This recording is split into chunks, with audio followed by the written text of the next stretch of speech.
Welcome to Kansas Ag Report. I'm Ken Rogers.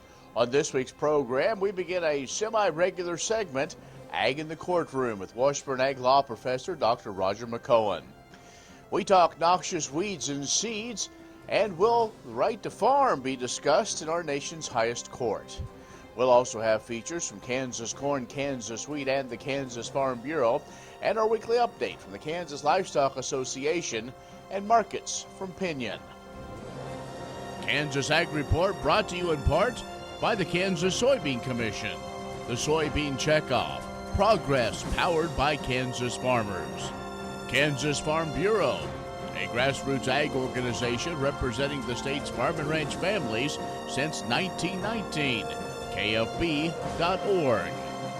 And the Kansas Wheat Commission, lending in the adoption of profitable innovations from wheat, online at kswheat.com.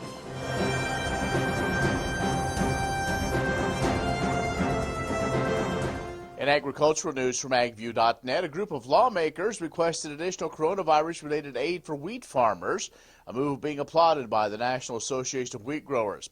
A group of 26 lawmakers signed a letter to Ag Secretary Sonny Perdue seeking those funds. Specifically, the lawmakers asking the Secretary to use existing funds through the CARES Act to begin covering 2020 crop losses, including all classes of wheat. NOG President Dave Milliken applauding the bipartisan group of lawmakers who signed the letter. He said it demonstrates the significant price drops and experiences this year and the need for 2020 losses to be covered. The Coronavirus Food Assistance Program provides assistance for hard red spring and durum wheat farmers, but does not include the other classes of wheat, which represent about 70% of the 2019 production. CFAP also only provides assistance on 2019 grain that was considered to be at risk in the first quarter of the year. Well, CARES Act funds have not yet been made available for 2020 crop losses. And Congressman Fred Keller from Pennsylvania introducing the Giving Increased Variety to Ensure Milk in the Lives of Kids Act, or Give Milk. He did that before the August break. The legislation aims to increase milk consumption in the Special Supplemental Nutrition Assistance Program for women, infants, and children by giving participants over the age of 2 the option of having either 2% reduced fat milk or whole milk as part of their diet. If this would be passed, it would reverse an Obama administration rule limiting WIC participants to 1% reduced fat or non-fat milk. More on these and other ag news at agview.net. Stay with us. Kansas Ag Report brought to you in part by the Kansas Livestock Association, supporting members' business interests and meeting consumer demands. KLA.org. Oldie Seed Farms, carrying soil-specific seed. Find them on the web at oldieseed.com. That's OHLDE seed.com. And Kansas Corn, building the future at kansascorn.com. Next time you see a beautiful field of corn, reach out and thank the farmers who work tirelessly to raise corn for livestock feed, renewable fuels, and exports to feed a growing world population. The farmers on the Kansas Corn Commission work for Kansas Corn with grower-funded checkoff dollars that support foreign and domestic market development, research, promotion, and education to expand opportunities for Kansas farmers. To learn more, visit kscorn.com.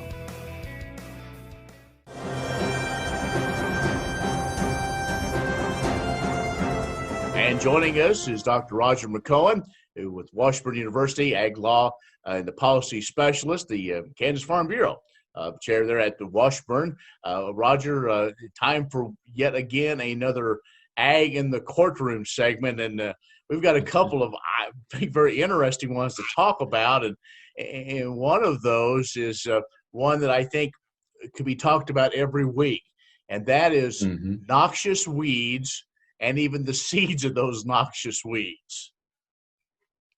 Yeah, I would say, Ken, in terms of the issues that I deal with, of course, tax is going to be far and away the where I get the most questions and comments and requests for speaking engagements in estate planning and business planning. Then after that, I think it comes down to fence law and lease law, and shortly after that, it's weeds.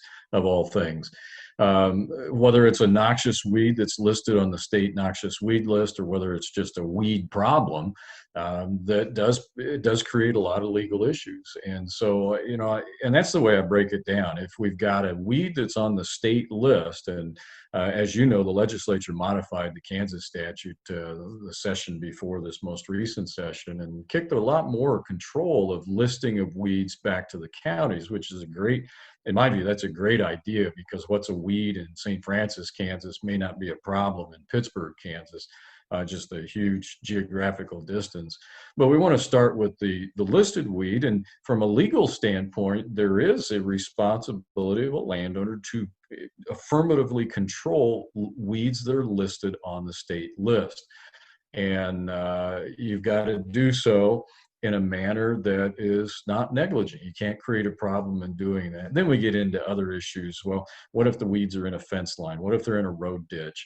What if they're in a rail line? Those all present their own unique legal issues.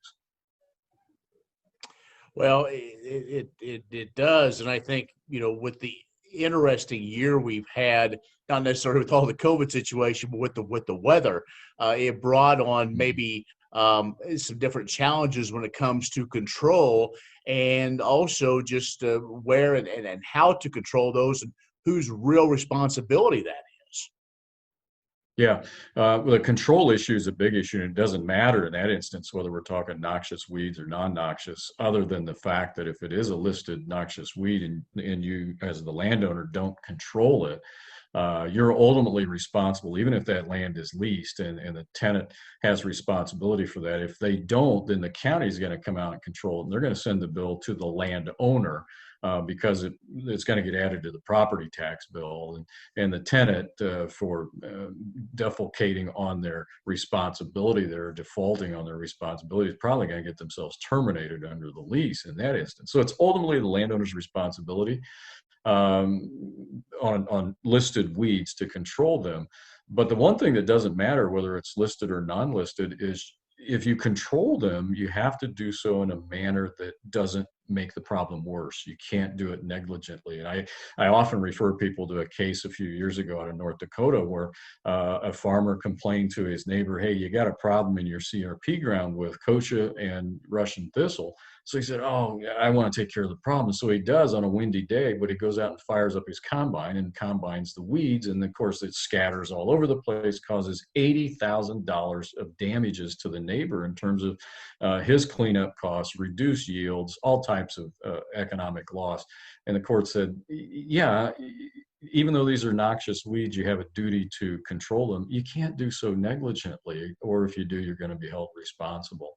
If they're in a fence line and you can't agree with your neighbor, call the county commissioners in Kansas. Have them come out and view that, because that's part of maintaining a fence line, which is in the purview of county commissioners. They can assign responsibility for weed cleanup that affects maintenance of the fence. And in eastern Kansas, we get into issues with vines. And that can create big problems and different issues out in western Kansas. We're talking with Dr. Roger McEowen, kind of a ag in the courtroom with him, and we will tell you how to gain more information about these topics we're talking about. We'll be back with more in just a moment. The Kansas Ag Report brought to you in part by Kansas Grain Sorghum, growers working together. Learn more at ksgrainsorghum.org. Grass and Grain, online or in the mail, keeping Kansas farmers informed for over 60 years. grassandgrain.com. And agview.net, serving the Beef Belt and Western Corn Belt with reliable and relevant agriculture information. agview.net. Many seed companies claim to offer the latest genetics, but how many have tested those genetics in soils just like yours? The Oldie Seed Know to Grow research program has fully tested the latest seed genetics in soils that are right in your neighborhood. The Oldie Seed Know to Grow program can recommend the best performing hybrids from technologies like Enlist, Extend, and LibertyLink that will optimize the yield and profit of every acre on your farm. Contact Oldie Seed today.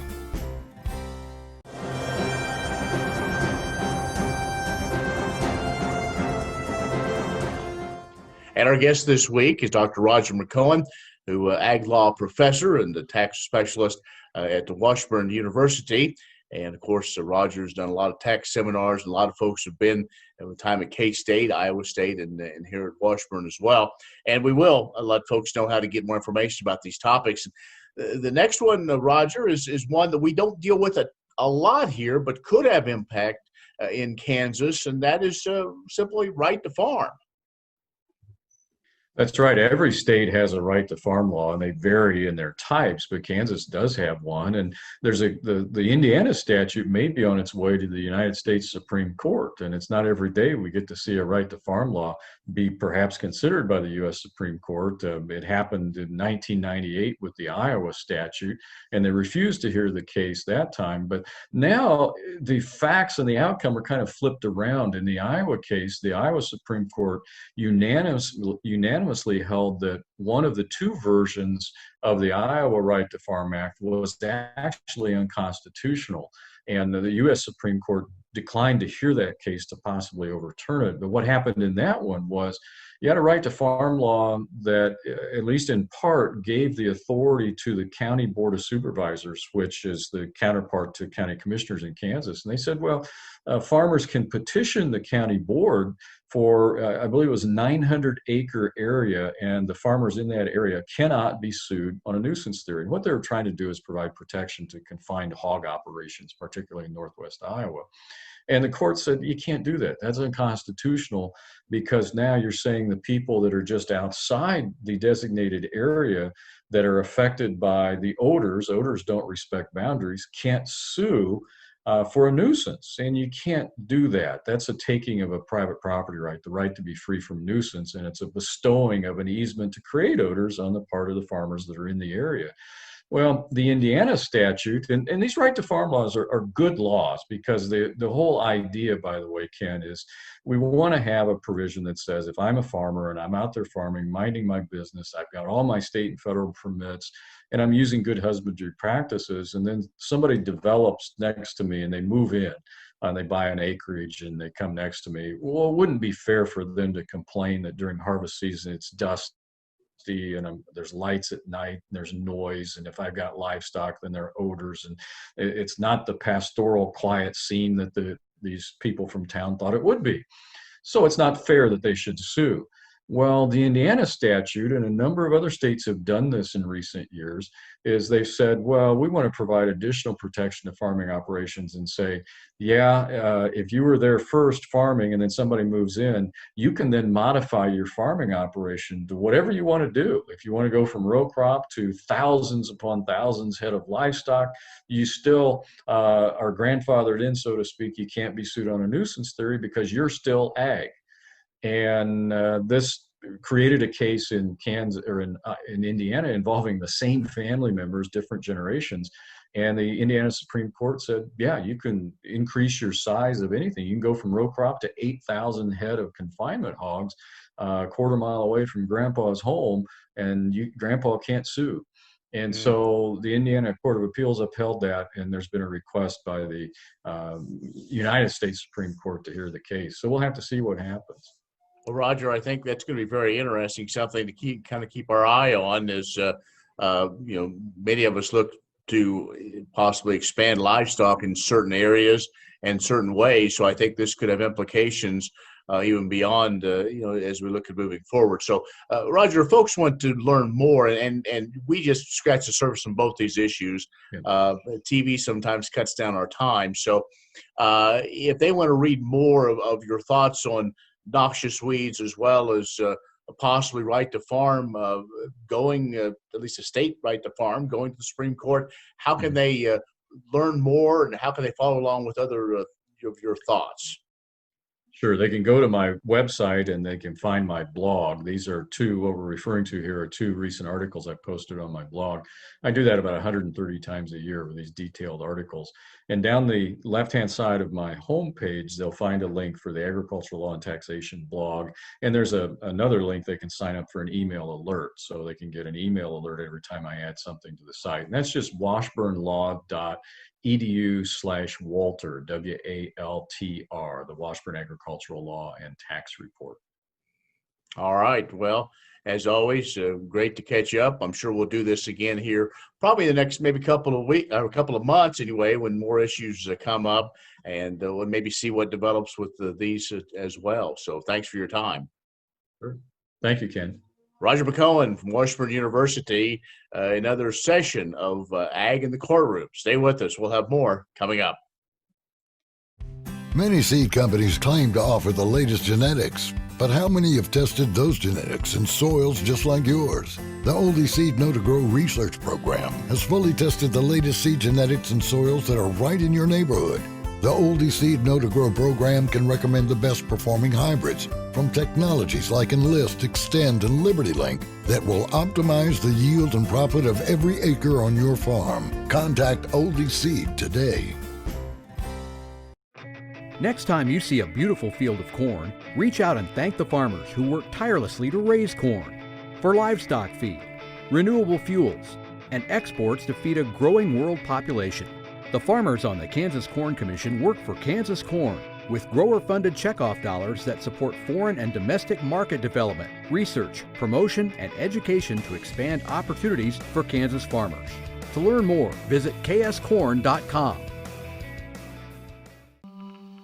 What if U.S. soybean meal were more than a commodity? If seed companies and the soybean checkoff built a better variety? That future is here. The time is now.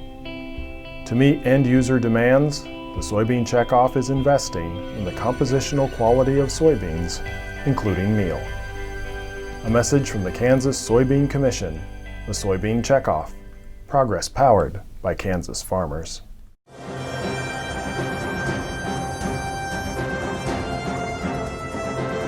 When COVID began to have its significant impacts in the spring of 2020 and schools had to shift to virtual learning, our Kansas Corn, Kansas Seed to STEM program made an incredible pivot to be able to provide resources to teachers and to parents who also were trying to determine activities and relevant activities for their kids at home. Through the months of April, really late March, April, and early May, nearly 4 dozen lesson plans and activities became what we call continuous learning, or they were virtual activities for every grade level, K through 12, for Kansas teachers and parents to access. So that this fall, teachers will be able to come to Kansas Corn's website and the education resources page for Seed to STEM and find resources and activities to utilize with their students. The teachers will be able to request materials from Kansas Corn for the lesson plan so that they have them ready and we can arrange to have them delivered to the teacher or in some cases delivered directly to students. So again, we'll have probably 12.5 full lesson plans, as well as over 40, almost over 50 now, shorter lessons and activities for virtual learning and support of our teachers, our kids, and parents in schools. When your college career begins, you'll have the opportunity to build upon your skills. One of those opportunities could be joining a collegiate Farm Bureau chapter. With programs at 19 2- and 4-year schools around the state, you can't go far without the possibility of joining a chapter. They provide opportunities to meet new friends and mentors, build leadership skills, and experience statewide events and gain eligibility for scholarships. Want to learn more? Visit www.kfb.org/collegiate. Many seed companies claim to offer the latest genetics, but how many have tested those genetics in soils just like yours? The Oldie Seed Know to Grow research program has fully tested the latest seed genetics in soils that are right in your neighborhood. The Oldie Seed Know to Grow program can recommend the best performing hybrids from technologies like Enlist, Extend, and Liberty Link that will optimize the yield and profit of every acre on your farm. Contact Oldie Seed today.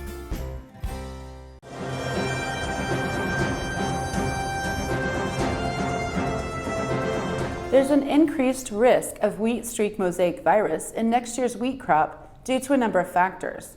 There's no treatment for wheat streak mosaic virus, so the best way to stop the spread is by controlling volunteer wheat and grassy weeds. Several factors lead to 2021 being a year of potentially devastating losses. First of all, agronomic conditions during the 2020 wheat crop have a large effect on the amount of volunteer wheat that is emerging.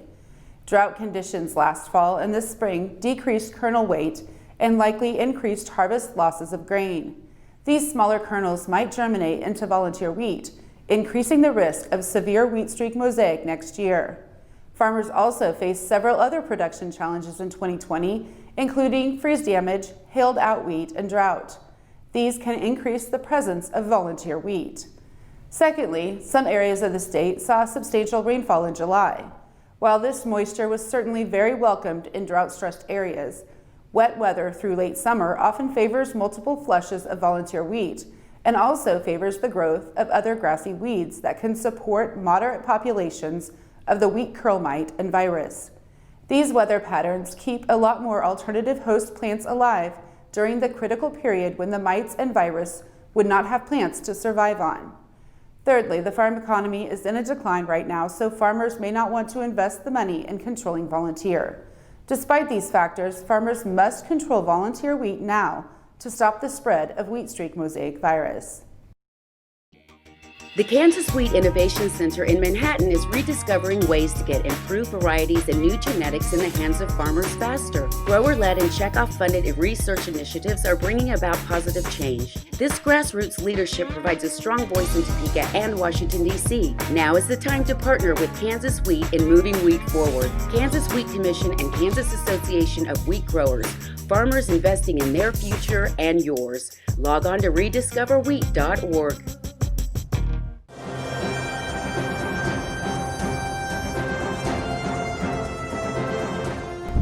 My name is Matt Hines. I serve District 1 on the Vote FBF board. One major point with Farm Bureau is we step, and it's all grassroots. It comes from the county level all the way up in everything we do. Specifically with Vote FBF, we have CECs, which are county evaluation committees. We take those recommendations from the county to this meeting for Vote FBF, and from there, our PAC decides on endorsements and contributions. It's the same way with any policy that we have. That starts at a county level, comes up to the state level, and then all the way to the federal level within AFBF and their policy.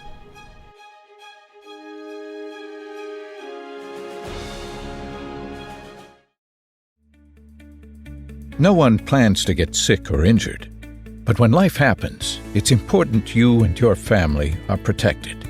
Kansas Farm Bureau health plans are there to provide continued health care coverage to meet your needs. Choose from a broad range of individual and family plans. And if you're over 65, we have options for you too. Learn more at kfbhealthplans.com or contact a Farm Bureau Financial Services agent near you. The Kansas Wheat Innovation Center in Manhattan is rediscovering ways to get improved varieties and new genetics in the hands of farmers faster. Grower-led and checkoff-funded research initiatives are bringing about positive change. This grassroots leadership provides a strong voice in Topeka and Washington, D.C. Now is the time to partner with Kansas Wheat in moving wheat forward. Kansas Wheat Commission and Kansas Association of Wheat Growers. Farmers investing in their future and yours. Log on to rediscoverwheat.org.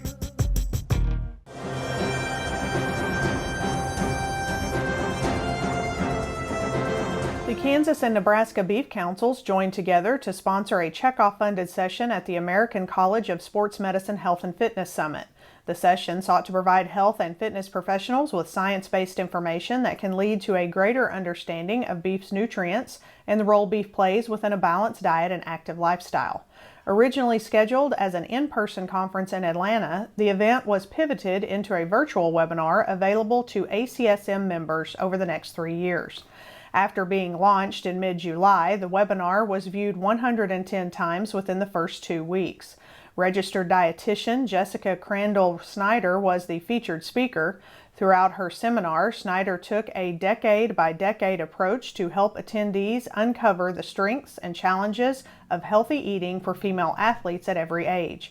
Content focused on the nutrients found in beef that help women build strong muscles and bones, maintain a good immune system, and keep their energy levels and brain function high. Sponsored webinars like this are just one aspect of the Kansas Beef Council's overall nutrition program that aims to dispel common misinformation and educate health and fitness influencers with peer-reviewed research that demonstrates how beef can fit in an active and healthy lifestyle. Next time you see a beautiful field of corn, reach out and thank the farmers who work tirelessly to raise corn for livestock feed, renewable fuels, and exports to feed a growing world population. The farmers on the Kansas Corn Commission work for Kansas Corn with grower-funded checkoff dollars that support foreign and domestic market development, research, promotion, and education to expand opportunities for Kansas farmers. To learn more, visit kscorn.com. Many seed companies claim to offer the latest genetics, but how many have tested those genetics in soils just like yours? The Oldie Seed Know to Grow research program has fully tested the latest seed genetics in soils that are right in your neighborhood. The Oldie Seed Know to Grow program can recommend the best performing hybrids from technologies like Enlist, Extend, and Liberty Link that will optimize the yield and profit of every acre on your farm. Contact Oldie Seed today.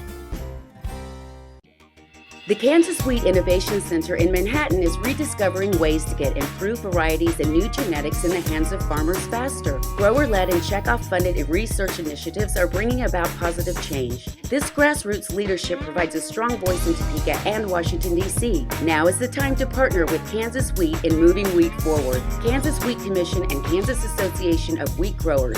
Farmers investing in their future and yours. Log on to rediscoverwheat.org.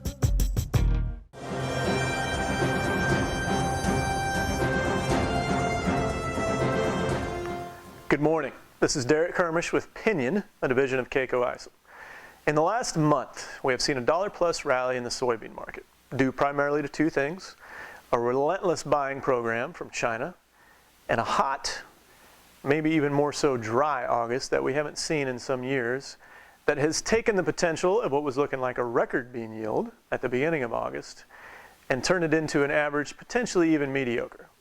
Moving forward from here, farmers have a lot to think about and decide upon, because even though your yields maybe aren't there like you thought they were, a $+ rally is something you would like to take advantage of in case it's not there. But if you can't be figuring on a yield to know what you do have, it is one of those situations where potentially looking at some kind of a board option to get yourself a floor underneath you to keep up with a market that is going to the upside. And you can do stuff like this without having to commit yourself physically or getting all bearish in a market that is friendly. No reason to think that it's not right now. But eventually it will run out if China stops buying or we come up with a yield that is better than what it looks. Don't be afraid to give us a call, 888-452-8751. Have a good day. Well, that's our show this week. Be social with us online at KansasAgReport.net or on Facebook at Kansas Ag Report Television Show and Twitter at Kansas Ag Report. I'm Ken Rogers. Thanks for watching. We'll see you next week.